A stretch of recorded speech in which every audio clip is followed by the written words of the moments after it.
grand chapitre de Lookisme. Jim Clive et Kite Kim. Ji-young Park connaît son secret avec Caprion Kim. Tom Lee est encore en vie. Et le passé de Cherchua. On commence le chapitre par James en face à face avec son bourreau. En un coup, ils détruiront l'église. Les deux rivaliseront. C'est du 50-50. D'un coup, Kite tape une patate à la All Might.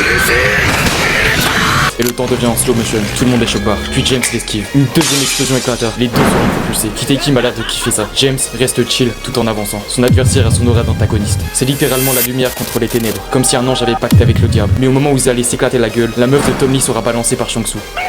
Puis on verra Tom Lee qui se releva. Shang-Tsu le menacera de la tuer et la planta. Tom Lee le supplia alors et se tapa la tête contre le sol. Mais Shang-Tsu la terminera quand même. Ou alors c'était Tom Lee, j'arrive pas à savoir. Puis on revient sur James et Kite qui leur ramènent Ji-young Park. On sait pas trop ce qu'ils disent au début, mais Ji-young finit par cracher au visage de James.